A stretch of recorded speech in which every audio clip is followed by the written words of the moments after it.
നമസ്കാരം. VCV ന്യൂസിലേക്ക് സ്വാഗതം. ഞാൻ രാകേഷ് KR. ആദ്യം പ്രധാന വാർത്തകൾ നിങ്ങൾക്കായി അവതരിപ്പിക്കുന്നത് ഓരോ വസ്ത്രങ്ങൾക്കും ഒരു കഥയുണ്ട്. ആഘോഷത്തോളം വളർന്ന സ്വപ്നങ്ങളുടെ കഥ. Beauty silks. വാക്കുകൾ നിശബ്ദമാകുമ്പോൾ വസ്ത്രങ്ങൾ സംസാരിക്കട്ടെ.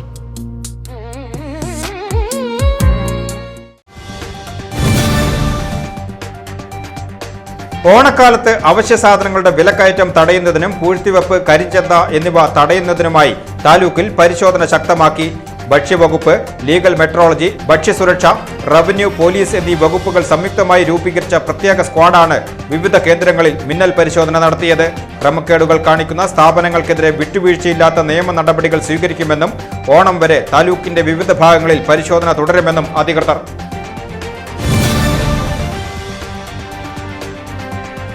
വിശ്വപ്രസിദ്ധമായ ഉത്രാളിക്കാവ് ഭഗവതി ക്ഷേത്രം കനത്ത മഴയെ തുടർന്ന് വെള്ളക്കെട്ടിലായി. ക്ഷേത്രത്തിലെ ശ്രീകോവിലിന് മുന്നിലുള്ള നാലമ്പലത്തിനകത്തും നടപ്പുരയിലും വെള്ളം കയറിയതിനെ തുടർന്ന് ചൊവ്വാഴ്ച നടത്താനിരുന്ന പ്രശസ്തമായ ഗുരുതിപൂജ മുടങ്ങി. റെയിൽവേയുടെ അനാസ്ഥയാണ് വെള്ളക്കെട്ടിന് കാരണമായത്. സംഭവത്തിന് പിന്നാലെ അടിയന്തര ഇടപെടലുമായി റെയിൽവേ.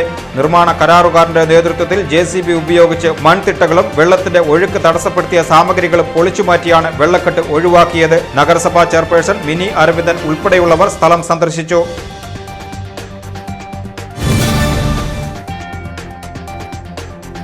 തകർന്ന റോഡിനെതിരെ വേറിട്ട പ്രതിഷേധവുമായി INTUC. കുളപ്പള്ളി ഷൊർണൂർ പാതയുടെ തകർച്ചയിൽ പ്രതിഷേധിച്ച് INTUC ഷൊർണൂർ മണ്ഡലം കമ്മിറ്റി കുഴി തെളിയിക്കൽ സമരം സംഘടിപ്പിച്ചു. റോഡിലെ തകർന്ന കുഴികളിൽ നിന്നും വെള്ളം ബക്കറ്റിലേക്ക് മുക്കിയൊഴിച്ചാണ് സമരക്കാർ കുഴി തെളിയിച്ചത്. DCC സെക്രട്ടറി VK ശ്രീകണ്ഠൻ പ്രതിഷേധ സമരം ഉദ്ഘാടനം ചെയ്തു. കഴിഞ്ഞ 6 വർഷമായി ഷൊർണൂർ കുളപ്പള്ളി റോഡ് തകർച്ചയിലാണ്.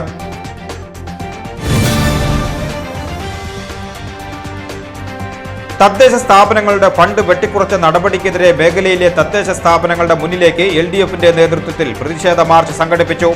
LDF വരവൂർ പഞ്ചായത്ത് കമ്മിറ്റിയുടെ നേതൃത്വത്തിൽ വരവൂർ പഞ്ചായത്ത് ഓഫീസിലേക്ക് നടത്തിയ മാർച്ചും ധർണയും CPIM ജില്ലാ സെക്രട്ടേറിയറ്റ് അംഗം KB നഫീസ ഉദ്ഘാടനം ചെയ്തു.